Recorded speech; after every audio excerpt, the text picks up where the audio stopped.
Um dos conceitos fundamentais que nós falamos é sobre a revelação proposicional.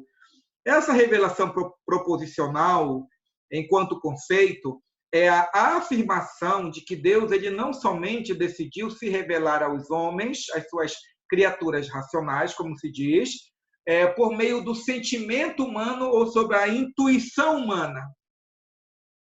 Certo? Isso é importante afirmar. Qual a importância disso? A importância se dá pelo fato de que, se Deus se revela apenas na emoção, isso quer dizer que o ser humano estaria sujeito a um mundo de subjetividades, sem ter nenhuma certeza factual de que Deus se revelara dessa ou daquela forma. Porque quando nós falamos de sentimentos, cada um tem o seu.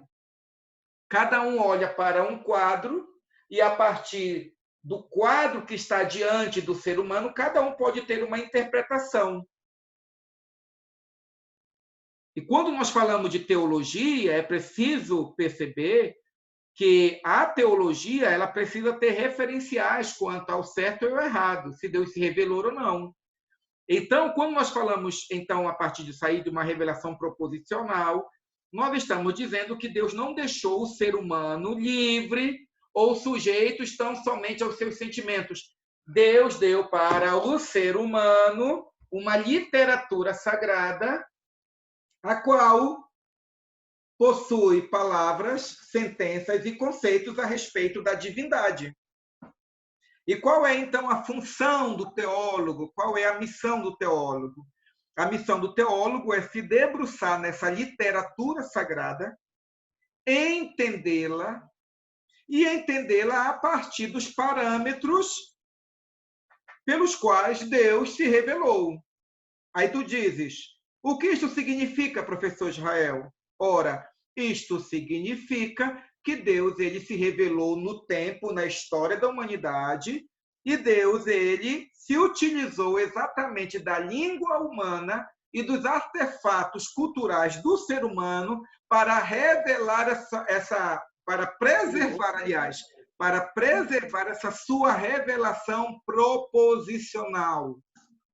Em outras palavras, Deus falou a Moisés.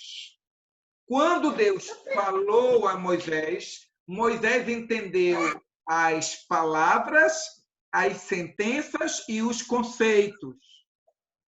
Deus não falou a Moisés no sentimento religioso dele. Deus deu palavras para Moisés.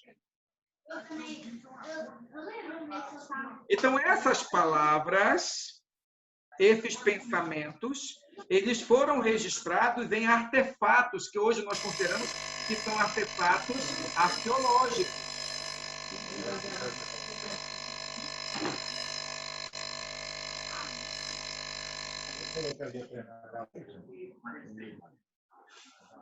Podia pedir o pessoal para desligar o fone aí, para a gente ouvir melhor.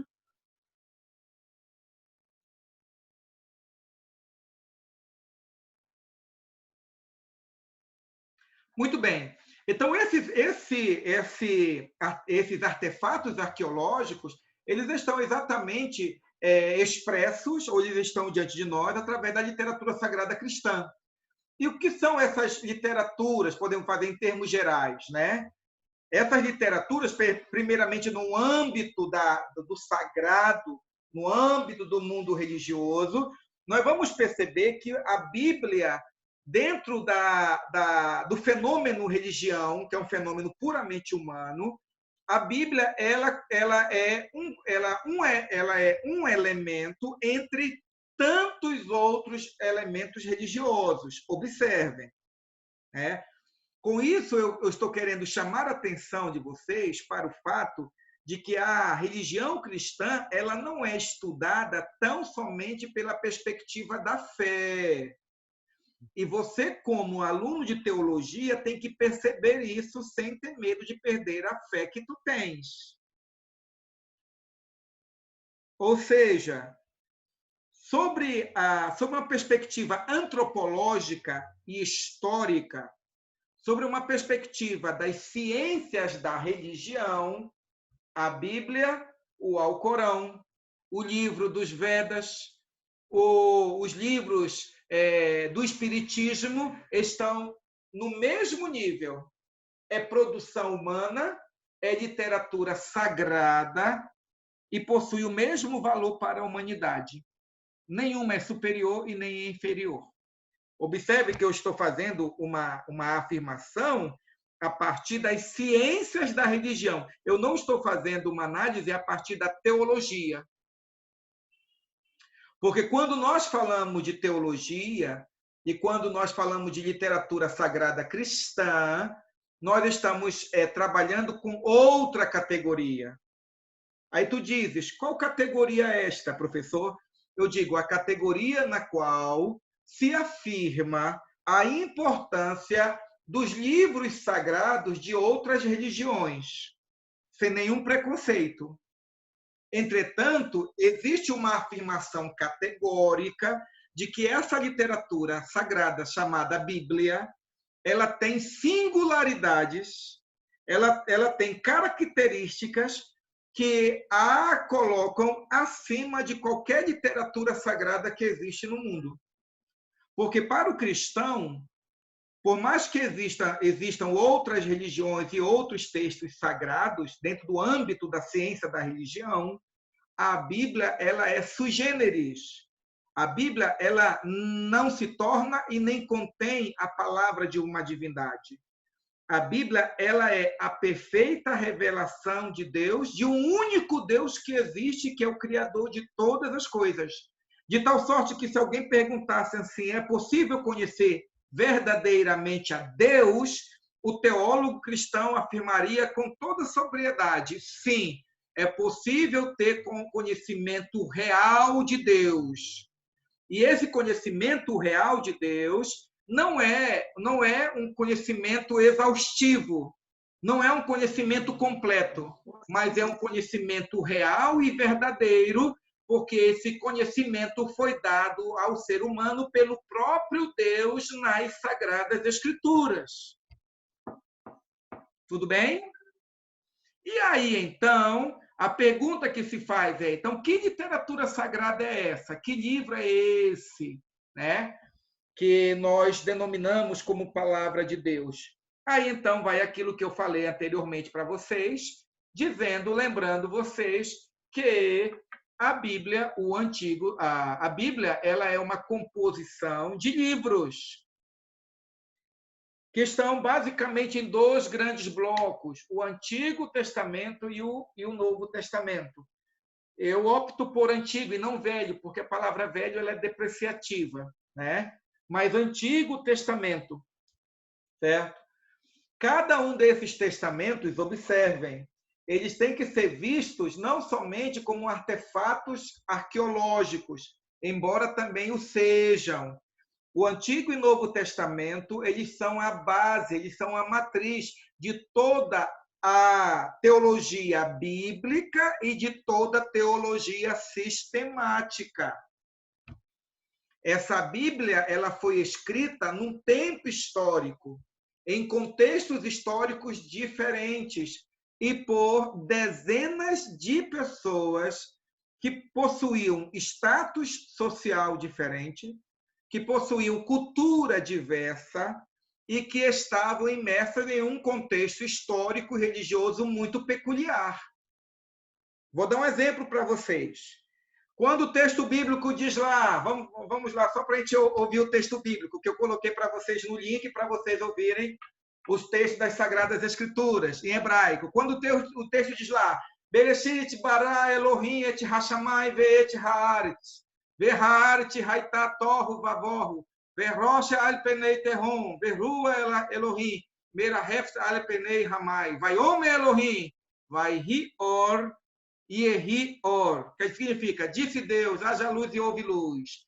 Observe, esse texto bíblico, certo? Escrito em hebraico, primeiro foi escrito em hebraico, porque esse texto emergiu dentro de um contexto linguístico muito específico, da literatura hebraica, da língua hebraica.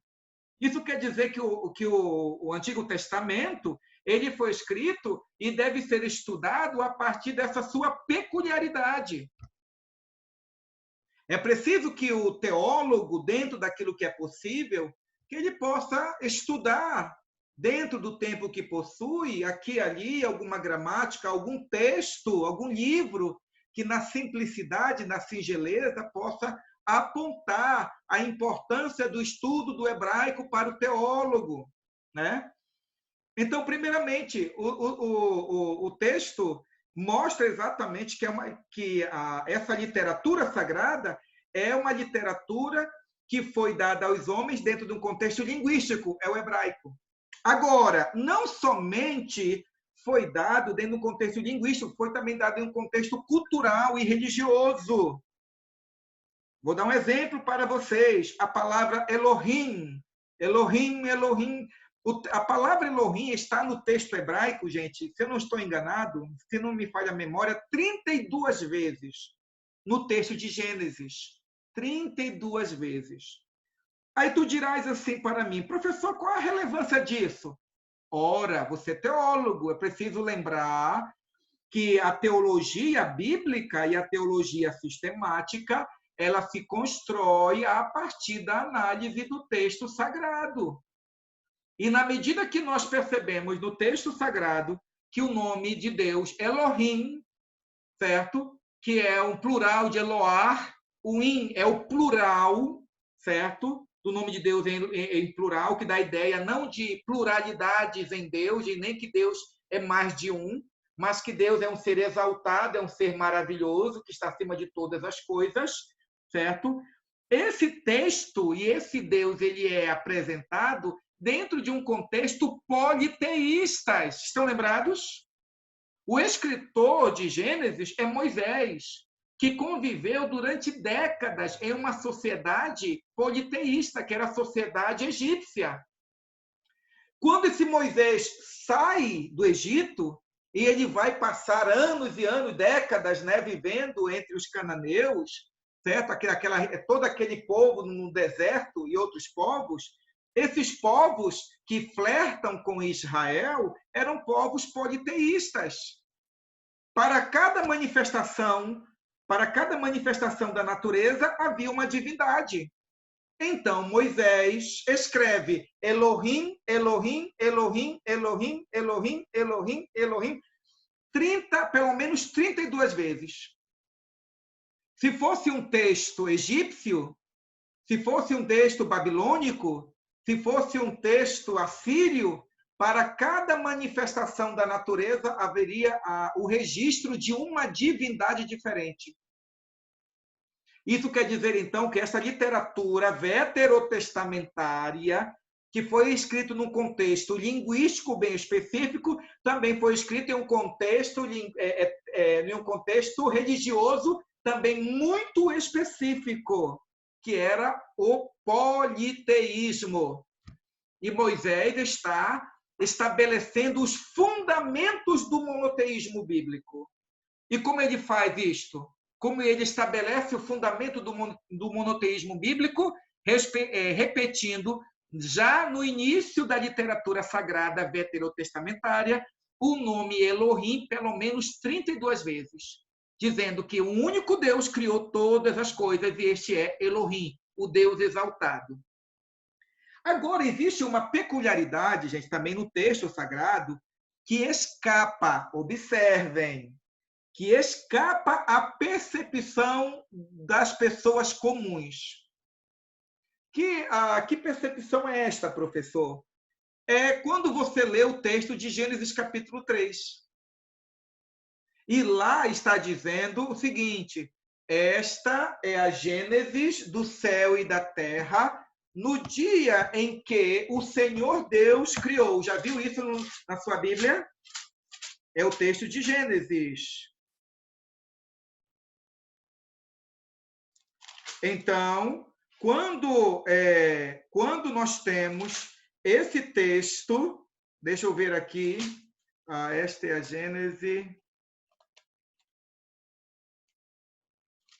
Deixa eu ver aqui. Na verdade, não é Gênesis 3, é Gênesis 2, que vai dizer assim, ó, certo? Gênesis 2:4. Esta é a gênese dos céus e da terra, quando foram criados, quando o Senhor Deus os criou.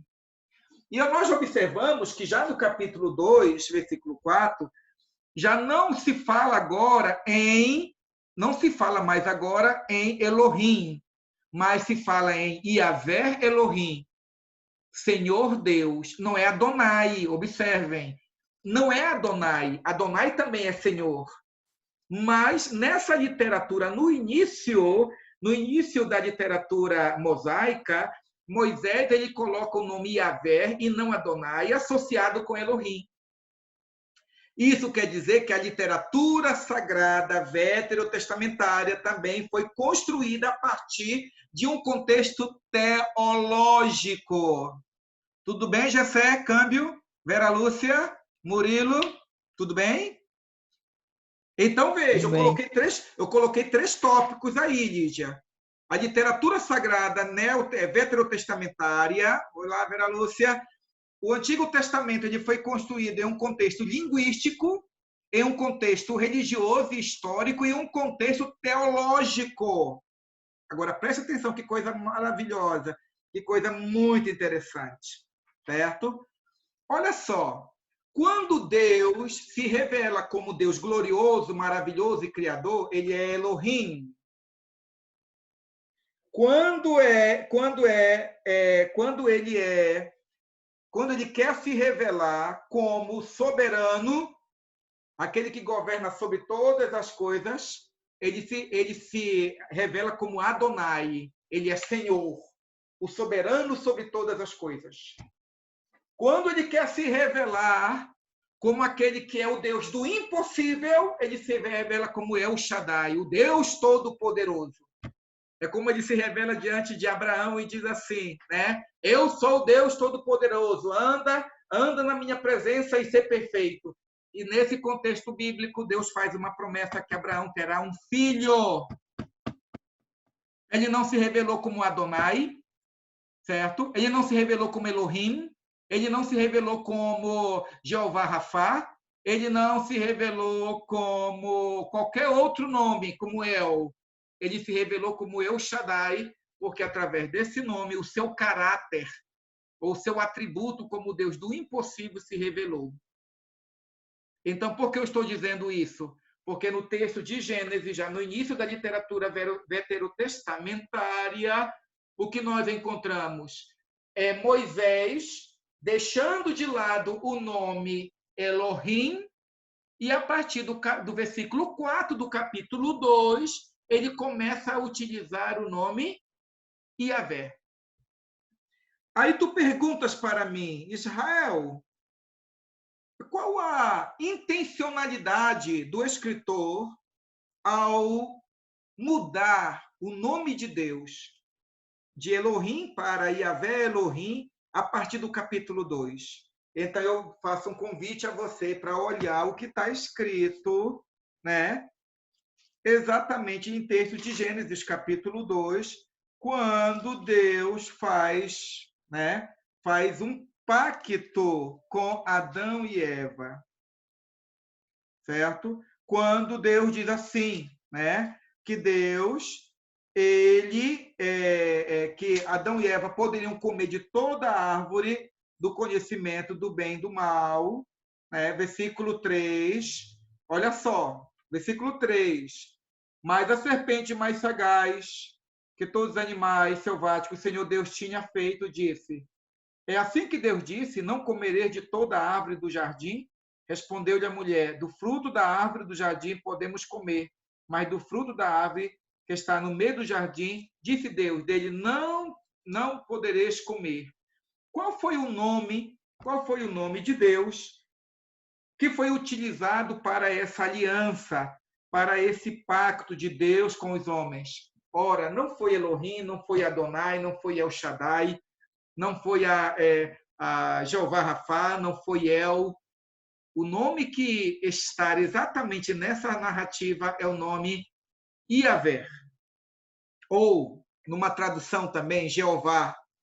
Isso implica o quê? Isso implica dizer que o nome Yahvé que o nome Jeová, na literatura veterotestamentária, na teologia bíblica do Antigo Testamento, este nome tem um caráter ou tem uma funcionalidade extremamente importante.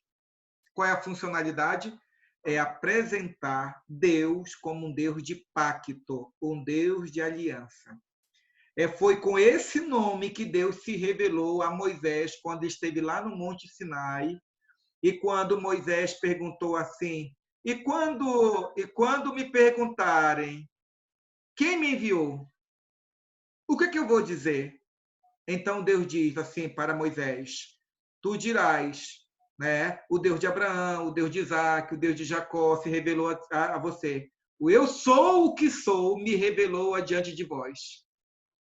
Então essa ideia de que Deus de que ele é eterno, é exatamente a ideia do nome Yahvé. Tanto é que em algumas traduções hoje, algumas traduções modernas, no nome Yahvé já está escrito, tiraram a palavra Senhor e agora colocaram o Eterno. O Eterno. E é exatamente esse nome que Moisés utiliza, certo, para um novo contexto teológico. Então, Moisés diz, Deus criou todas as coisas, mas esse Deus que criou todas as coisas é um Deus de pacto, esse Deus é um Deus de aliança. Portanto, quando nós estudamos o Antigo Testamento, gente, nós precisamos ver o Antigo Testamento a partir dessas características. Aqui nós colocamos alguns manuscritos, e é o manuscrito do Antigo e do Novo Testamento. O Antigo Testamento foi escrito em hebraico e aramaico, né? O hebraico e o aramaico eram línguas, podemos assim dizer, línguas irmãs e línguas semelhantes, ao ponto de que algumas letras eram semelhantes, certo?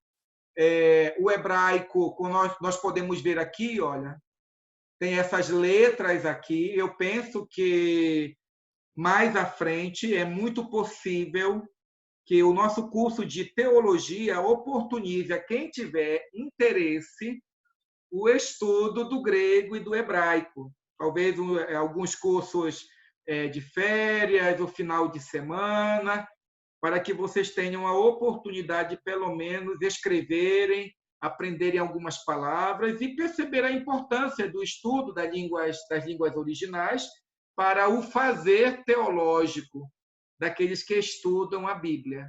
Então, a Bíblia, o Antigo Testamento, ele foi escrito exatamente com estes textos aqui. Né?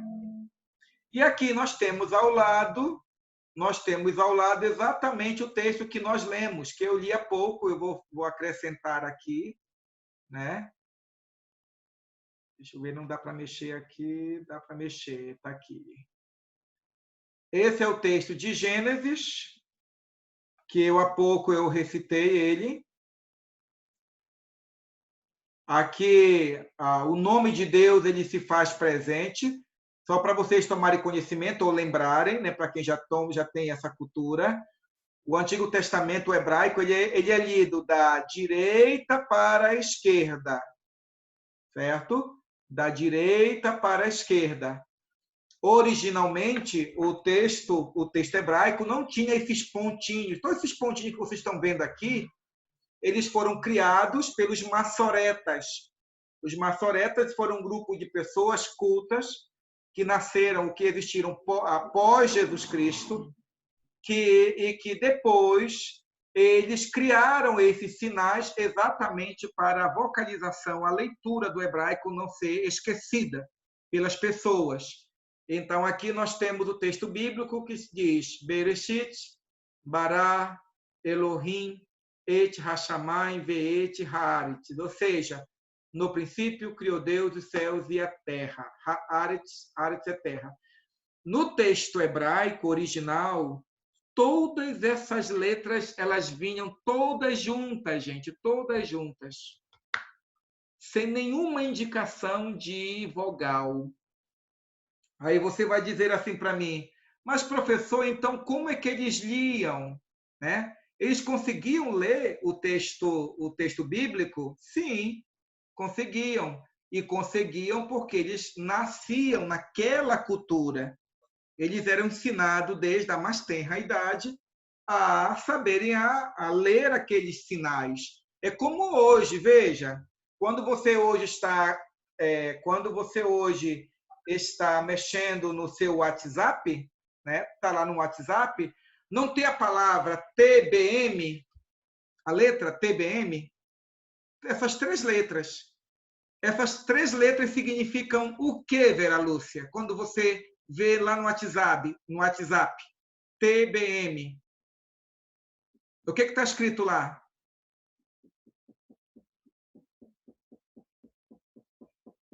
Fran, TBM no WhatsApp significa o quê? É para falar. Posso falar? Pode. Também. Também, exatamente. Eu pergunto. Eu vou abreviar uma palavra. Exatamente. Tem vogal? Não. Mas nós nascemos nessa cultura tecnológica, nós digitamos e nós sabemos isso. Vocês já receberam aquele e-mail que aparece letras com números? E, de repente, você começa a ler, vai ler, e, de repente, só tem números. E você consegue ler a frase toda? E por que nós fazemos isso? Porque nós nascemos na nossa cultura e a nossa mente, a 1000 por hora, começa a identificar quais eram as letras por trás de cada número que nós lemos. Isso é o ser humano, isso é a maravilhosa criação do ser humano, a sua imagem e semelhança. Então, o que para nós hoje seria estranho, para eles liam o texto sagrado, certo? Sem nenhuma vogal, e eles liam com a entonação adequada e sabiam o que significaria cada uma das sentenças. Tá bom? E aí nós temos também a outra língua, que é o grego. O Novo Testamento ele foi escrito em grego. Aqui está o alfabeto grego. Tá? E por mais que seja estranho, eu vou dizer para vocês, ler grego e hebraico é muito mais fácil do que inglês. E não se engane, é verdade. Ler, traduzir é outra coisa. Estou falando em ler. Sabe por quê? Porque no hebraico, a letra B é B. A letra A é A. A letra L é L, realmente. E no inglês, não. No inglês, o A pode ser I, pode ser EI, pode ter outras sonorizações. No hebraico e no grego, não. Então, aqui está o alfabeto grego, aqui está o manuscrito grego, foi escrito, e aqui nós temos o texto de Mateus 27, certo? Versículos de 51 a 53. Né? E aqui eu coloquei para vocês um recorte do texto bíblico. É um livro, gente. Hoje existem bíblias que em cima está o grego e embaixo está o português para quem quiser estudar, certo? Tem muita literatura, tem muito material para o teólogo que está começando, né? Certo? Ótimo. Nós temos aqui José Humberto, né? É um irmão, é um pastor, é um presbítero da Igreja Cristã Evangélica. O Marcos falou que já estudou com ele, certo? Eu penso que lá na frente, se de repente a turma tiver interesse, eu me disponibilizaria também para vocês algum curso de grego instrumental, grego básico, para vocês aprenderem a ler e depois se desenvolverem nisso. Tá? Então, o texto grego, gente, também tem as suas peculiaridades. Na medida que você vai estudando a Bíblia, você vai vendo a importância de estudar os textos originais. Vou dar um exemplo para vocês, tá? Quando a Bíblia diz, olha só, a Bíblia diz, nele habita corporalmente a plenitude da divindade. Paulo fala isso a respeito de Jesus. Ele diz, nele habita. Certo? Primeiro, não diz habitou. Já pararam para pensar nisso? O verbo está no presente, nele habita a plenitude da divindade. E no texto grego, gente, existem duas palavras para habitar, duas palavras. Uma é habitação permanente e a outra era uma habitação temporária, como alguém que está em viagem e, de repente, fica num hotel e depois vai embora, certo? Agora, eu pergunto para vocês, conhecendo a teologia paulina, a palavra habitar que Paulo utilizou nesse texto era um habitar temporário ou permanente? Permanente. Oh, fiquei até arrepiada agora. Exatamente, uma habitação permanente. Paulo poderia ter colocado outra palavra, mas escolheu essa palavra, porque essa palavra, no grego, indicava aquele conceito que Paulo queria transmitir. Isso é uma revelação proposicional, Vera Lúcia. É uma revelação proposicional. Cada palavra tem sentido. Vou dar um outro exemplo para vocês. Romanos capítulo 12, versículo 1 e 2. Rogo-vos, pois, irmãos, pela misericórdia de Deus, que apresentei vossos corpos por sacrifício santo e racional, que é o vosso culto racional. E não vos conformeis com este século, mas transformai-vos pela renovação da vossa mente, para que experimenteis qual seja a boa, perfeita e agradável vontade de Deus. Observe.